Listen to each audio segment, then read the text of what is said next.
नमस्कार, आदाब, सत श्री अकाल, जय भीम, जोहार। मेरा नाम है नवीन कुमार। मेरे पीछे आप जो वीडियो देख रहे हैं वो एक प्रधानमंत्री के देश छोड़कर भागने का सबूत है। आधुनिक बांग्लादेश के संस्थापक शेख मुजीबुर रहमान की मूर्ति को उन्हीं के देश के साधारण नागरिकों ने तोड़कर मिट्टी में मिला दिया। जो कभी उनकी पूजा किया करते थे, उन्हें देश बंधु कहा करते थे, मतलब पूरे देश के साथी। बांग्लादेश अवामी लीग की नेता और 5 बार की प्रधानमंत्री शेख हसीना उन्हीं शेख मुजीबुर रहमान की बेटी थी। लेकिन ऐसा क्यों हुआ और क्या इससे भारत को चिंतित होने की जरूरत है? आपको बताया जा रहा होगा कि यह बांग्लादेश की प्रधानमंत्री देश छोड़कर भाग गई, सेना ने तख्ता पलट कर दिया। लेकिन इससे पहले अवामी लीग की नेता शेख हसीना ने लोकतंत्र का ही तख्ता पलट कर दिया था। चुनाव आयोग ने चुनाव को मजाक बना दिया था। अब की बार 200 पार जैसे नारे वहां भी लगाए जा रहे थे। सुप्रीम कोर्ट उनके हिसाब से फैसले लिख रहा था। अदालतों का कोई मतलब नहीं रह गया था और टीवी अखबार दिन रात शेख हसीना के गुणगान गाए जा रहे थे। शेख हसीना को भी दुनिया के किसी भी देश के तानाशाह की तरह लगता था कि वो लोकतंत्र के लबादे में बांग्लादेश के लोकतंत्र को लूटती रहेंगी, ठगती रहेंगी, उसकी हत्या करती रहेंगी और उनका कुछ नहीं होगा। सब कुछ ऐसे ही चलता रहेगा। दुनिया के हर तानाशाह को ऐसा ही भ्रम होता है। उन तानाशाहों की तरह ही शेख हसीना ने भी विपक्ष के नेताओं को दिन रात गालियां बकीं। उन्हें आतंकवादी और देशद्रोही बताया करती थी, अमेरिका का एजेंट कहा करती थी, जैसे अपने यहां विपक्ष के सबसे बड़े नेताओं को चीन का एजेंट कहा जाता है। सत्ता के सर्वशक्तिमान लोग ऐसा कहते हैं। चुनाव आयोग ने शेख हसीना के सामने सरेंडर कर दिया था, आत्मसमर्पण। नतीजा 2023 के आखिर में जब बांग्लादेश में आम चुनाव की घोषणा हुई तो देश की सबसे बड़ी विपक्षी पार्टी बांग्लादेश नेशनलिस्ट पार्टी ने चुनाव के बहिष्कार का ऐलान कर दिया।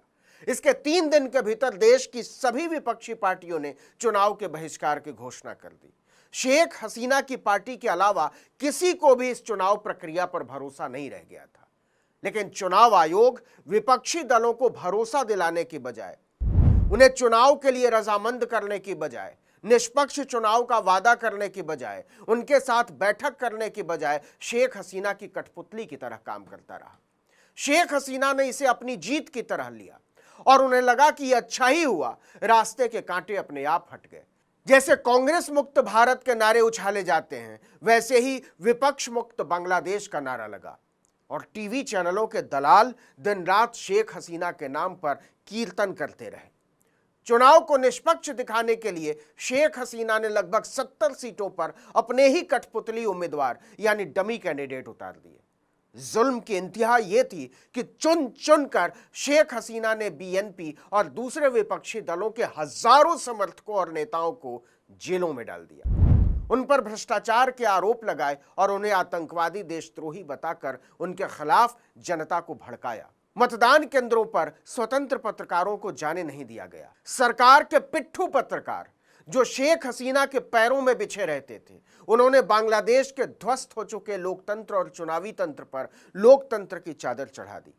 नतीजा यह हुआ कि 300 सीटों पर हुए चुनाव में शेख हसीना की अवामी लीग के 223 सांसद जीत गए और 61 सीटों पर उन्हीं के डमी उम्मीदवार जीत गए। शेख हसीना को भ्रम हो गया कि वो बांग्लादेश के इतिहास की सबसे लोकप्रिय नेता बन चुकी हैं। टीवी चैनलों और अखबारों ने उनकी शान में लेख लिखे, डॉक्यूमेंट्री बनाई, लेकिन वो नहीं जानती थी कि लोकतंत्र को कुचलकर हासिल की गई अपनी झूठी मसीहाई छवि का अंजाम क्या हो सकता है। टीवी चैनल भले ही शेख हसीना के गुण गाए जा रहे थे, लेकिन बांग्लादेश के साधारण नागरिकों ने कभी भी उनकी जीत को स्वीकार नहीं किया। चुनाव जीतने के बाद से ही उनके पैरों तले से जमीन खिसकती जा रही थी। आप जानते ही होंगे कि पिछले 3 हफ्ते में बांग्लादेश उनकी मुट्ठी से लगातार खिसकता चला जा रहा था। 300 से ज्यादा लोगों की जान चली गई। एक रात में ही 91 लोगों को मार दिया गया। शेख हसीना को लगता रहा कि पूरा देश उनके इशारों पर नाचता है, उनके मन की बात सुनने के लिए बेचैन रहता है, उनके एक इशारे पर विपक्ष को उखाड़ फेंकता है। लेकिन हकीकत यह है कि ऐसा कुछ नहीं था। वो समझ ही नहीं पाई कि उन्होंने लोकतंत्र के लिए जमीन खोदकर स्वतंत्र चुनाव के लिए जमीन खोदकर, संविधान के लिए जमीन खोदकर, विपक्ष की आवाज के लिए जमीन खोदकर खुद अपने लिए ही जमीन खोद डाली है। वो आवाम के दिलों से उतरती चली जा रही थी और उन्हें लग रहा था कि उनका इकबाल आसमान तक जा पहुंचा है।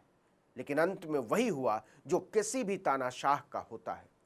300 सांसदों की संसद में अब की बार 200 पार की नारेबाजी और विपक्ष मुक्त बांग्लादेश के घोड़े पर सवार शेख हसीना को जनता ने जड़ से उखाड़ कर फेंक दिया। ऐसा ही होता है जब आप लोकतंत्र का मजाक उड़ाते हैं, संविधान का मजाक उड़ाते हैं, चुनाव का मजाक उड़ाते हैं। सेना ने सिर्फ इस कमजोर स्थिति का फायदा उठाया है।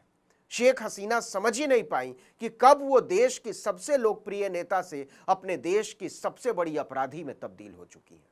उनकी नीचता का आलम यह था कि उन्होंने देश की पूर्व प्रधानमंत्री और पहली महिला प्रधानमंत्री बेगम खालिदा जिया को नजरबंद कर दिया। 23 जून 2023 को डेली स्टार की एक रिपोर्ट के मुताबिक बांग्लादेश नेशनलिस्ट पार्टी के महासचिव मिर्जा फखरुल इस्लाम आलमगीर ने आरोप लगाया कि शेख हसीना व्यक्तिगत राजनीतिक प्रतिशोध में अंधी हो चुकी हैं। उन्होंने आरोप लगाया था कि हमारी नेता खालिदा जिया को इलाज कराने से रोक दिया गया है। शेख हसीना ने भ्रष्टाचार के आरोपों में 2 बार की प्रधानमंत्री खालिदा जिया को उठाकर जेल में डाल दिया था। बाद में उन्हें घर में नजरबंद कर दिया गया। बीएनपी चीफ ने कहा था, मेडिकल बोर्ड ने लगातार कहा है खालिदा जिया की बीमारी का इलाज बांग्लादेश में संभव ही नहीं है, लेकिन शेख हसीना अपने निजी राजनीतिक प्रतिशोध के चलते उन्हें मार डालने पर आमादा है। जरा इस चेतावनी को अपने आसपास के संदर्भों में समझिए। भारत के संदर्भ में जो डरावना है वो ये कि शेख हसीना भी इसे राष्ट्रवाद बताया करती थी।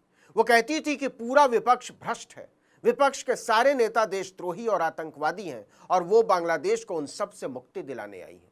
बरसों बरस बांग्लादेश के लोगों को वाकई लगता रहा कि वो सच बोल रही हैं। उनमें अपना मुक्तिदाता देखा। उनके कहने पर विपक्ष के नेताओं को अपना दुश्मन मानने लगे बांग्लादेश के लोग। टीवी चैनलों और अखबारों ने भी लोकतंत्र को कुचलने में शेख हसीना का जमकर साथ दिया। लेकिन जब 2024 की जनवरी में शेख हसीना ने विपक्ष मुक्त बांग्लादेश का नारा लगाया, तब वहां के लोग सहम उठे। उन्होंने ऐसे बांग्लादेश का सपना नहीं देखा था। दबी आवाजों में जनता, छात्र, नौजवान सड़कों पर उतरे, लेकिन जिसने भी आवाज उठाने की जरा भी कोशिश की, शेख हसीना ने सबको कुचल दिया, जेलों में डलवा दिया, चाहे वो छात्र हों या वकील, मानवाधिकार कार्यकर्ता हों या शिक्षक या विपक्ष के नेता। उन्होंने किसी को अमेरिका का एजेंट कहा, किसी को भ्रष्ट तो किसी को आतंकी। कुल मिलाकर ऐसे हालात बनते चले गए कि किसी को लोकतंत्र के किसी भी खंभे से कोई उम्मीद ही नहीं बची। शेख हसीना ने डेमोक्रेसी के सारे सिस्टम को तहस नहस कर डाला था।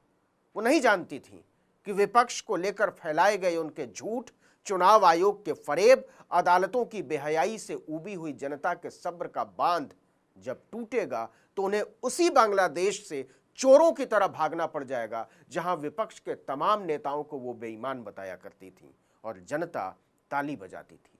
वो नहीं जानती थी कि ढाका के सबसे बड़े चौराहे पर उनके पूजे जाने वाले पिताश्री की मूर्ति को जनता जमींदोज कर देगी। अब जरा सोच कर देखिए, इस पूरे हालात का जिम्मेदार कौन है? ठीक से सोचिए, आपको एक ही कारण नजर आएगा, लोकतंत्र, नागरिक और संविधान को अपना गुलाम समझने की तानाशाह सोच। इस वीडियो में इतना ही, लेकिन अगर आपने आर्टिकल 19 इंडिया को अब तक सब्सक्राइब नहीं किया है तो फौरन कर लीजिए, बेल आइकॉन दबाइए, घंटी जैसी आकृति, लाइक कीजिए और कमेंट करके बताइए हमारा वीडियो आपको कैसा लगा। हमारा ट्विटर हैंडल है आर्टिकल 19_इंडिया और मेरा ट्विटर हैंडल नवीन जर्नलिस्ट। नमस्कार।